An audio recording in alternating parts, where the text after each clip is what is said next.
Salve, salve, torcida! Voltamos com o nosso canal Vamos Vasco.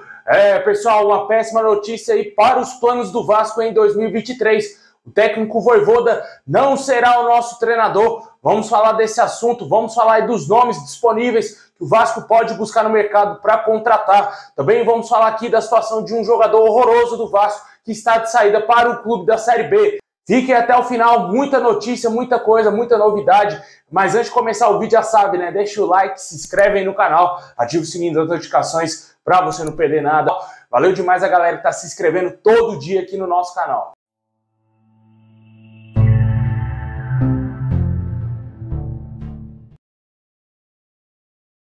Bom, pessoal, após subir para a Série A do Campeonato Brasileiro, né? Vários jogadores irão deixar o Vasco aí nessa próxima temporada e já está começando aí a saída de atletas, né? O Vasco deve decretar nos próximos dias a saída do lateral direito Matheus Ribeiro para o CRB de Alagoas, né? O jogador que veio contratado nessa temporada aí junto ao Avaí, né, cara? Sem dúvida nenhuma, a pior contratação de 2022. Eu carimbo essa como a pior contratação. Teve outros jogadores horrorosos, mas acho que pior que o Matheus Ribeiro não teve ninguém no Vasco. Na minha opinião, foi uma péssima escolha do Carlos Brasil. Ele foi o grande culpado, né, claro, nessa montagem desse elenco do Vasco e contratou esse jogador horroroso. Ele está praticamente saída do clube, né, e deverá ir para o CRB. O Vasco tenta também definir a situação do Carlos Palácio. Ontem a gente falou a respeito do jogador que está na mira do Colo-Colo e muito possivelmente ele pode deixar o Vasco também, caso o clube chileno compre o atleta, né, cara? O Vasco já definiu um valor, $1.900.000 para vender o Carlos Palácio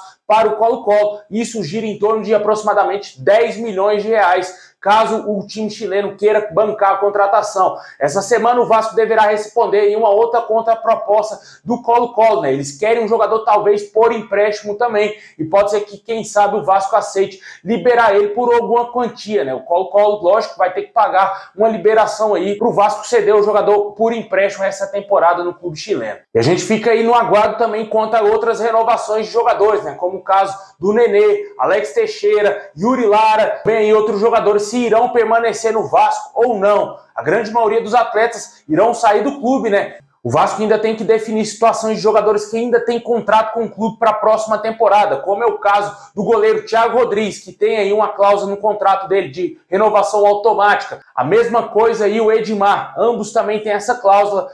E outros jogadores que já têm contrato assinado com o Vasco, como é o caso do lateral direito Gabriel Dias, que tem contrato mais um ano vigente com o Vasco, Matheus Barbosa, que também tem contrato com o Vasco por mais uma temporada, jogadores aí que o Vasco vai ter que dar um fim, né? Vai ter que emprestar, vai ter que fazer alguma coisa ou rescindir o contrato desses jogadores, porque não dá para aproveitar esses caras na Série A do Campeonato Brasileiro. Na minha opinião, não tem a mínima chance. E também tem outros jogadores que são da base que o Vasco poderia emprestar, como é o caso aí, na minha opinião, do zagueiro Ulisses, do zagueiro Miranda, também aí do Gabriel Peck. Na minha opinião, ele tem que ser emprestado, não é jogador para continuar no Vasco na Série A do Campeonato Brasileiro. Não fiquem iludidos com o Gabriel Peck, cara. Esse cara, eu tô vendo muito torcedor iludido com o Gabriel Peck. Esse cara não joga nada, meu amigo. Tem que ser emprestado, tem que pegar rodagem para ver se ele melhora um pouco o seu futebol, porque nem na Série B o cara conseguiu se destacar. Também aí outros jogadores que eu emprestaria, como o caso do meio-campista Juninho, só dá problema pro Vasco, não traz nada de relevante, não joga absolutamente nada e só tem problema extra-campo, né? O Vasco não quis vender ele pro Leão do México, ofereceu, se eu não me engano, $2 milhões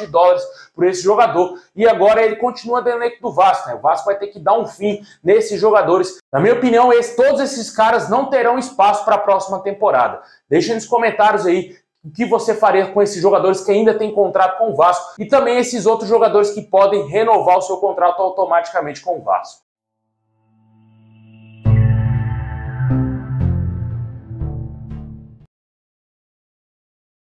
Bom, pessoal, agora vamos falar aí da grande notícia do dia, pelo menos agora na parte da manhã, né? O técnico Juan Pablo Vojvoda recusou a proposta do Vasco e não será nosso treinador em 2023. Hoje o Globoesporte.com trouxe essa informação em primeira mão, que o treinador recusou a proposta do Vasco. Ontem à noite surgiu informações na ESPN, né, de acordo com o jornalista João Guilherme, que o Vojvoda tinha gostado do projeto do Vasco e que estava a um passo de fechar com o Vasco. E hoje cedo já sai essa ducha de água fria aí, e o torcedor vascaíno que ficou muito iludido com essa possibilidade vai ter que esquecer o Vojvoda e o Vasco vai ter que ir atrás de um outro treinador, né? O Vojvoda tem proposta de outros clubes, inclusive também de renovação com o Fortaleza, o que eu acredito que deverá ser o futuro dele, né? Continuar no Fortaleza, na Libertadores da América, na próxima temporada. De acordo também com o Globoesporte.com, o técnico português Antônio Oliveira, do Cuiabá, é uma grande alternativa aí para o Vasco fechar. Como o Vojvoda não quis treinar o nosso clube, ele agora é o primeiro plano aí do Vasco para ser o nosso treinador. É um nome aí, um treinador novo, né, cara? Português, com passagem já pelo Atlético Paranaense. Também teve passagem pelo Benfica e agora está no Cuiabá aqui na Série A do Campeonato Brasileiro. Ele acabou livrando o Cuiabá do rebaixamento.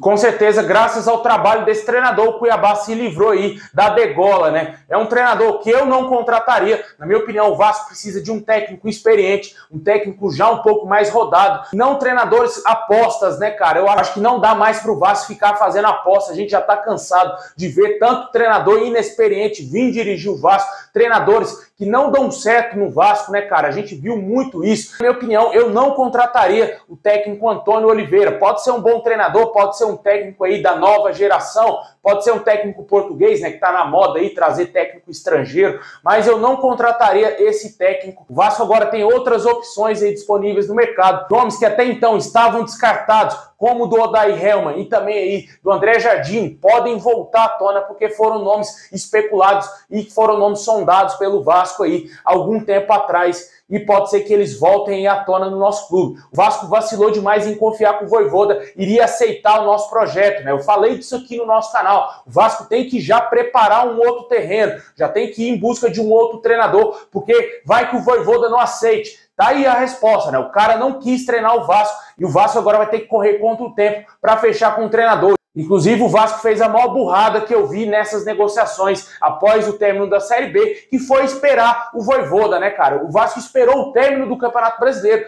para negociar com o treinador, confiante de que ele seria o nosso técnico, né? Um erro grotesco da diretoria do Vasco. Essa daí, com certeza, vai para a conta do Paulo Brax, que é o diretor executivo do Vasco aí de futebol, né? Vamos esperar ver quem que o Vasco vai definir, quem será o técnico do Vasco. Temos nomes ainda disponíveis e interessantes no mercado, né? Agora temos o técnico Cuca, que fez um trabalho aí no Atlético Mineiro de tentar levar o Galo para a Libertadores. Ele conseguiu, não foi da maneira que o torcedor do Galo queria, mas o Galo está na Libertadores, né?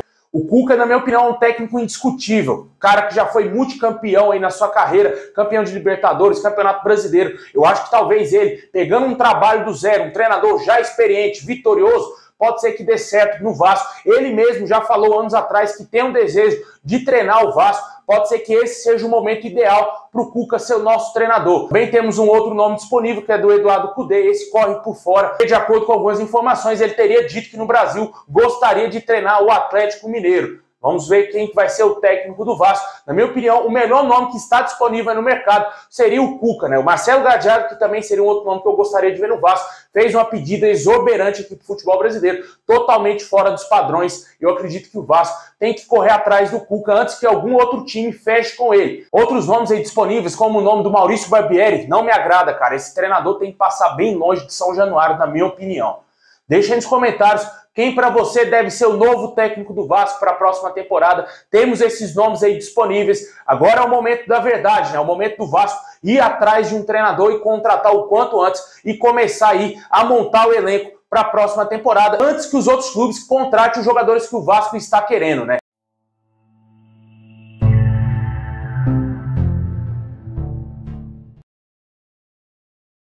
Bom, pessoal, é isso aí. Muito obrigado por assistir até aqui. Deixa o like, se inscreve no canal, ativa o sininho para você não perder nada. Tamo junto. Mais tarde tem mais conteúdo, mais novidades aqui no nosso canal. É isso aí. Tamo junto. Forte abraço e é nóis.